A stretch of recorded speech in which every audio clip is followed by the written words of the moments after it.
La mayoría de los bancos centrales están sobreencajados, pero no solamente eso, bancos públicos estatales, instituciones estatales, fondos pensionales, los bancos privados están sobreencajados y no cuentan con mecanismos de colocación en este momento. Es más, un fondo de reservas latinoamericano, que no voy a decir el nombre, ha dicho que no acepta un centavo más de depósitos porque no tiene que hacer con eso. Hay bancos suizos que están pagando, que están cobrando por poner los depósitos. Podríamos tranquilamente generar un intranet, como ya se ha demostrado con el Sucre, ¿no es cierto?, sin ningún tipo de intermediarios. Ustedes saben que ahorita cualquier transacción entre los bancos centrales más vecinos pasan por un banco corresponsal privado en los Estados Unidos, la Reserva Federal de los Estados Unidos, al banco corresponsal privado del otro banco central. Si algo ha demostrado el Sucre es que todos estos intermediarios, que por cierto ninguno es filántropo, todos te cobran a uno comisión, todos te cobran a uno peaje, que todos esos intermediarios son necesarios. Hagamos un intranet, una red interna entre bancos centrales, y podemos establecer un mercado desmaterializado de liquidez de corto plazo.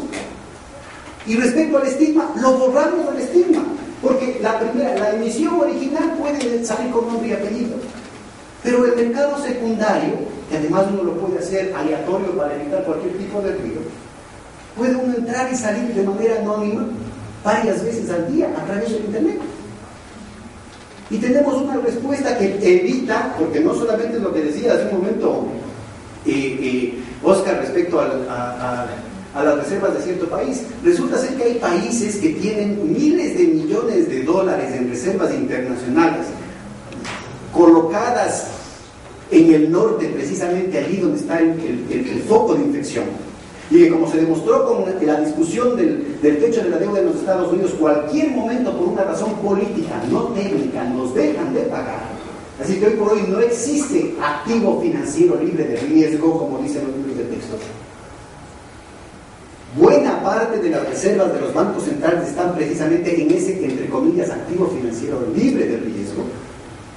De cualquier rato, insisto, nos dejan de pagar por razones políticas y porque por último les da la gana, así como les dio la gana en 1971 abandonar el compromiso internacional del patrón oro-dólar y decir: yo no respondo con mi oro que ustedes me dieron, que ustedes me vendieron de buena fe en el 44, así es que quédense nomás con los papelitos.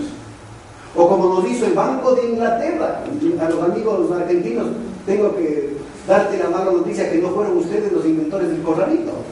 El prestigioso Banco de Inglaterra nos hizo el corralito a los bancos centrales o a los bancos privados que fungían de banca central y se quedaron con el oro físico de América Latina en 1931, septiembre de 1931. Y a muchos nos devolvieron en 1949 con libras devaluadas e inconvertibles. Inconvertibles, y nadie dice nada respecto a eso. Entonces es fundamental apurarnos con las respuestas latinoamericanas para evitar que esto vuelva a pasar en América Latina. Más aún cuando buena parte de esas reservas internacionales, como bien se mencionaba, tienen como contraparte una deuda similar, pero que en lugar de pagar el 0% de interés, como es el caso de nuestras reservas, están pagando el 8 o el 12% de interés. Lo que hace que en algunos países, economías muy poderosas, cerca del 50% del presupuesto federal, del presupuesto nacional, esté destinado al servicio de la deuda externa. Así que estamos hablando de respuestas inmediatas que pueden liberar recursos hacia la inversión productiva y hacia la inversión social. Respuestas absolutamente técnicas sobre las cuales deberían estar justamente preocupadas las instituciones regionales para dar una respuesta sobre un tema que se lo ha propuesto desde el año 2007. El tema de la matriz multilateral de créditos recíprocos. De nuevo, hay que tener cuidado, no confundamos lo que ellos están diciendo que es matriz multilateral, porque en última instancia es un fondo, y en el momento en que realmente operen como monedas nacionales van a necesitar resolverlo a nivel bilateral, porque no tienen una cámara de compensación y no tienen una unidad de cuenta que permita hacer las liquidaciones. Aquí necesitamos separar lo que es la matriz multilateral de créditos, que es la que hemos planteado nosotros, que la discutimos justamente con Aladrino Drillo en las reuniones de Quito de justamente para marcar las diferencias y ver la viabilidad técnica de eso, y eso está propuesto tanto en el Grupo de Integración Financiera como en el Consejo de Economía, como la propuesta, la carta que se envió por parte de la Candidatura Ecuatoriana en el 2007, en el 2009, perdón, la creación de facilidades de emergencia para balance de pagos. Con esos excedentes de liquidez es muy fácil justamente utilizar lo que Daniel mencionaba hace un momento, el principio de seguro, y establecer con esos nuevos recursos una facilidad de crédito para balanza de pagos y para caja fiscal, con lo cual la necesidad de acumular reservas para cada país individual, además del autoaseguramiento por el tema de los ataques especulativos, se reduce de manera significativa y permite un manejo muchísimo más eficiente de los recursos. El manejo de plazos, el manejo de maduración, el manejo de riesgos de los bancos centrales, de las cajas de tesorería, de los gobiernos nacionales, de los gobiernos seccionales, cambia totalmente en este tipo de perspectivas. Sobre esa base es posible redefinir o establecer una discusión en torno a la gestión común de reservas, porque no se trata solamente de establecer un fondo común, también es necesario definir una política común continental frente al sistema monetario internacional que hoy por hoy es hostil y que nos plantea riesgos como estos, y que debería estar vinculado al tema del CIADI, que debería estar vinculado al tema de los fondos buitres, porque si tenemos una capacidad de negociación tan fuerte, ¿por qué no aprovechamos esa capacidad de negociación de rata que tenemos que enfrentarnos frente a situaciones litigosas? Imagínense el papel financiero que tiene el ahorro de América Latina ahora en el contexto internacional. Pero imagínense también el papel que tiene América Latina como un espacio de inversión productiva en un mundo que se está ahogando en liquidez y que no tiene opciones sino más de especulación y más burbujas. Tener aquí la red de ferrocarriles, tener aquí el proyecto de soberanía energética, cambian totalmente no solamente las condiciones del continente, sino las condiciones mundiales. Y eso lo podemos hacer finalmente ligado a un fondo de reservas, un fondo común y un nuevo sistema de reservas que no es repetir lo mismo a nivel local, sino que incluye un nuevo papel para los derechos especiales de giro, tanto mundiales como regionales. Ustedes saben que cuando logramos en la Comisión Stiglitz, logramos cambiar la discusión y desde la posibilidad del espectro de Puente Ovejuna, la acción colectiva del G192, Michael, ¿te acuerdas? Cambió la situación, que no era en Pittsburgh, Jaime, sino en abril del 2009, ¿no es cierto? Y finalmente se levantó el veto a la emisión de derechos especiales de giro que había mantenido por décadas Estados Unidos. Pero de los 187 países, solamente 23 hemos utilizado los derechos especiales de giro, entre ellos Argentina y nosotros. Entre los dos, porque los demás no saben de dónde les cayó la plata y no saben qué hacer con esa plata. Y nosotros creo que estamos pagando, no hay un plazo para pagar el capital, y los intereses que paga el Ecuador creo que están alrededor de 0.18%. No sé, me corriges, Tocayo, si estoy equivocado. Pero el nivel es bajísimo porque es una canasta de las tasas de interés que hoy por hoy funcionan. La capacidad que tenemos de utilizar en los activos internacionales de reserva los derechos especiales de giro mundiales y la capacidad de emitir derechos regionales de giro, como por ejemplo el SUCRE, dan lugar justamente a esta compenetración de los distintos pilares que pueden incluir el tema del oro físico. ¿Para qué tenemos el oro físico con ese riesgo?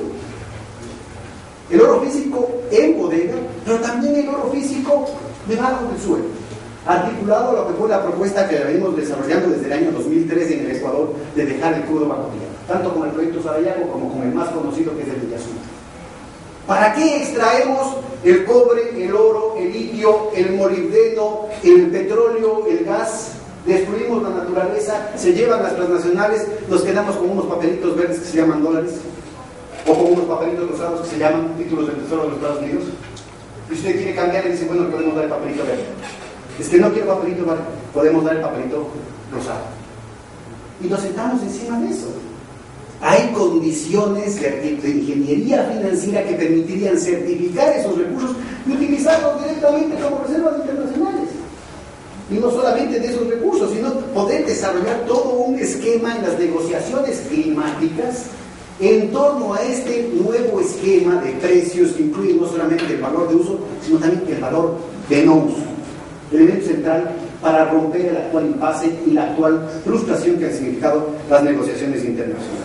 Insisto, ligado al tema de también utilizar esa ventaja que tenemos ahora con 760.000 millones de dólares de reservas internacionales y la utilización de monedas nacionales y de monedas regionales.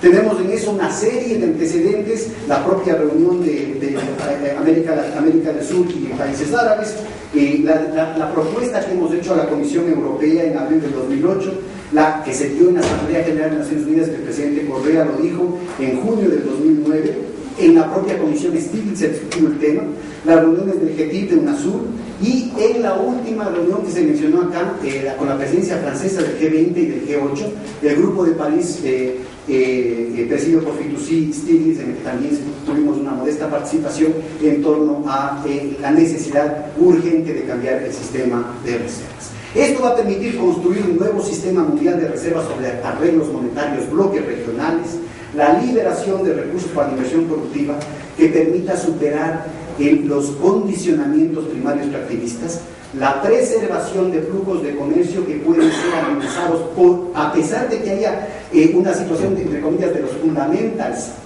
sano, simplemente por un problema de liquidez pueden entorpecerse flujos de comercio. El ejemplo de los años 80 en América Latina fue desastroso.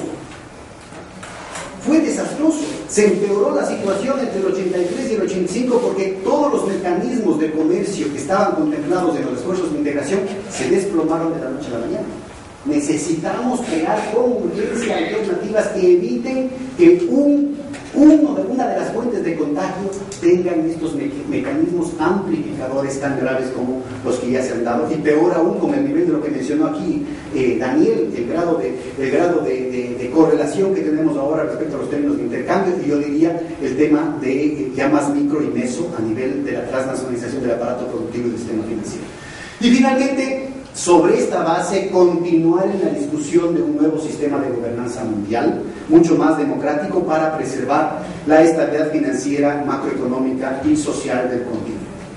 Finalmente, y estrechamente ligado a esos dos, el tema de la construcción de un espacio monetario de soberanía continental, una moneda fiduciaria regional que garantice el apego de estos medios de pago al proceso productivo y que evite cualquier posibilidad de una distorsión especulativa como lo que ha pasado con el euro. Nada sacamos si creamos otra moneda con la que finalmente van, en esa integración de las bolsas de valores, van a terminar siendo otra burbuja especulativa y otro mecanismo de especulación dentro y fuera de los países.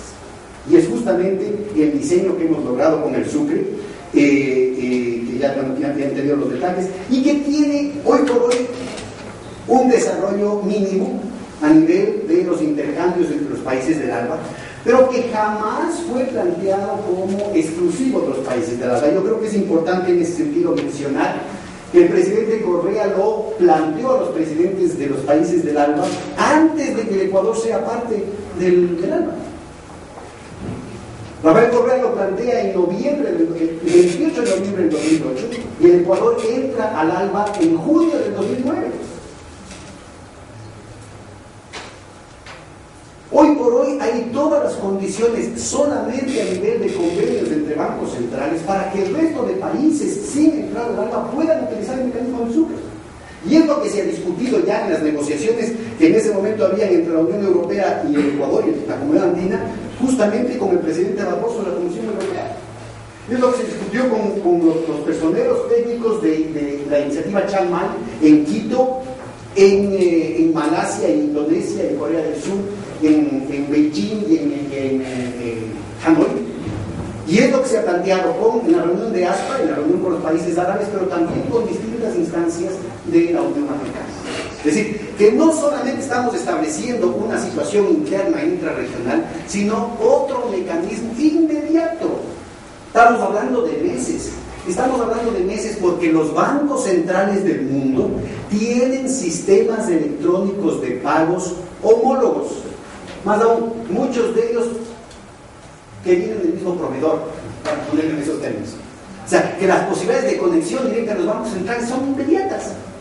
Y los riesgos mínimos, porque hay la transparencia absoluta, la versatilidad absoluta que requieren las grandes transacciones. Si son sistemas electrónicos de pagos diseñados para las firmas transnacionales, precisamente viendo seguridad, versatilidad, confidencialidad, transparencia, etcétera, etcétera, ¿no?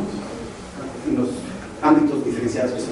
O sea, hay condiciones técnicas inmediatas, no solamente para resolver eso a nivel interno, sino para garantizar flujos de comercio y establecer otro tipo de negociaciones con la Unión Europea, con los Estados Unidos, con los países árabes, con Chiang Mai, con China, con cualquiera de los países.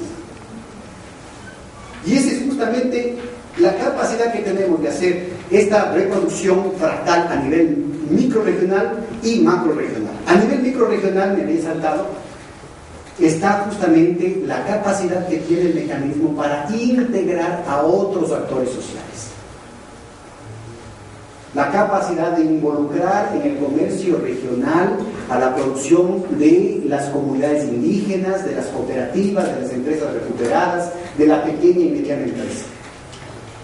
Hemos tenido reuniones acá, en Argentina, en la última cumbre social de diciembre pasado.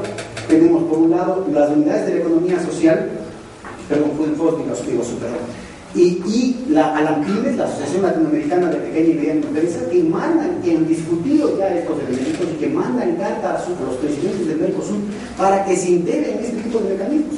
Y tuvimos una reunión en Bruselas con gente de ALAMPIMES y con las pequeñas empresas de Grecia, Alemania, Austria, Francia, Italia, Portugal, España, para discutir las posibilidades de armar ese tipo de relaciones cuando se están cayendo los medios de liquidez para ese tipo de unidades productivas, cuando el crédito de comercio se está asfixiando y cuando se están abriendo otras posibilidades como la liquidación de facturas, mecanismos de reporte, mecanismos de crédito especialmente diseñados precisamente para estas unidades de economía popular, que van a hacer factible el hecho de que otras lógicas sociales puedan ser amparadas y protegidas en una situación de crisis que no vaya a tener los efectos tremendamente asimétricos que ya tuvieron en el 1983, en toda la década del 80.